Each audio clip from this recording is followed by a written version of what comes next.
चुनाव में तो मुकाबला सीधा कांग्रेस और बीजेपी का है, बाकी तो बीच में वोट काटू है, तो लोग समझ चुके हैं इस बात को।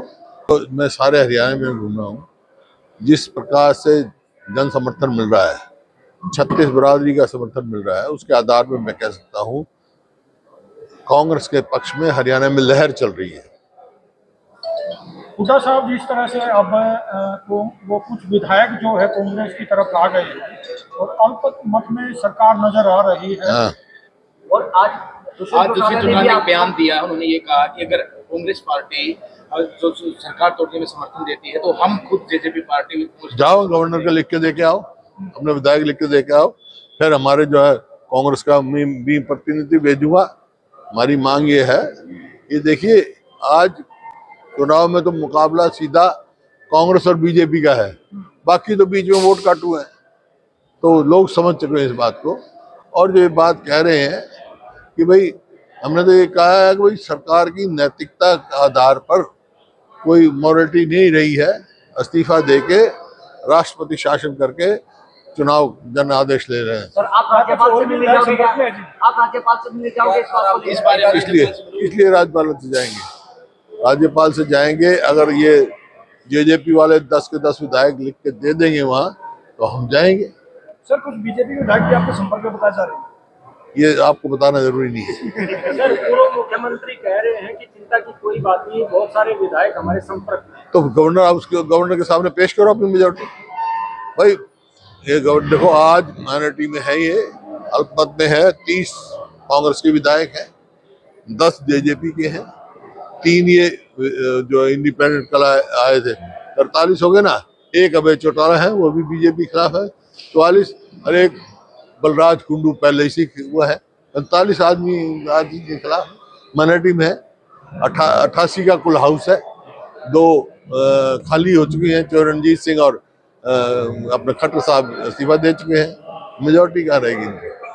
बीजेपी पार्टी ये बात कह रही थी हरियाणा में कांग्रेस पार्टी में हुड्डा बड़े नेता है, लेकिन जिन्हें बैसाखी की जरूरत पड़ी उसी कारण आम आदमी पार्टी का सहयोग लेना पड़ा। हरियाणा में नहीं है, ये राष्ट्रीय स्तर का अलायंस है, राष्ट्रीय स्तर पर इंडिया अलायंस हुआ। हुड्डा साहब इस स्थिति चल रही है, बीजेपी पार्टी ये कह रही है कि हम 10 सीटें अपनी बार भी जीतेंगे, उसकी हालात में आप क्या मानते हैं कि कितनी सीटें की बार कांग्रेस? मैं कह चुका हूँ कांग्रेस के पक्ष में लहर चल रही है, स्वीप होगा कांग्रेस। प्रदेश के मुख्यमंत्री ये कह रहे हैं कि कांग्रेस के राज में काफी भ्रष्टाचार हुआ है और अब भ्रष्टाचारियों पर कार्रवाई होगी, ऐसा? भ्रष्टाचार पे तो किसने किया है भ्रष्टाचार? तो ये कितने घोटाले, ये सरकार जो रही है बीजेपी जेजेपी की, तो घोटाला की सरकार है। कभी कोयसा घोटाला, कभी माइनिंग का घोटाला, कभी धान की खरीद का घोटाला, कभी शराब का घोटाला, कभी किलोमीटर का घोटाला, घोटाले है। इससे ज्यादा भ्रष्ट सरकार नहीं हो सकती।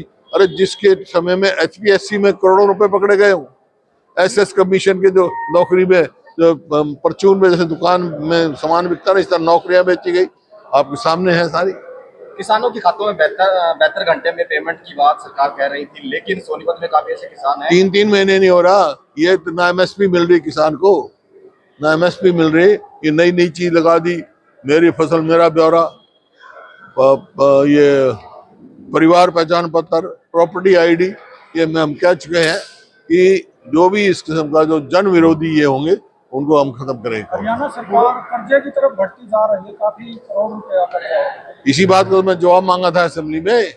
भाई हमने 4 पावर प्लांट लगाए, 1 न्यूक्लियर प्लांट लगाया, मेट्रो दिल्ली से गुड़गांव लेके गए, बल्लभगढ़ लेके गए, बहादुरगढ़ ले आए, और इतनी रेलवे लाइन हमने बिछाई, रोहतक से रेवाड़ी ले गए, और वह जो गुहाना वहाँ ले गए, आगे ले गए सोनीपत से जींद। तो ये कौन सी भाई, इन्होंने कोई एक मेट्रो की पोल बढ़ाया हो, एक कोई संस्था बनाई हो? यहाँ कितनी यूनिवर्सिटी बनाई हमने, महिला यूनिवर्सिटी बनाई, राजीव गांधी एजुकेशन सिटी बनाया, पूरे हरियाणा में पता नहीं कितने बनाए, एक गिना दे, उपलब्धि कोई नहीं है।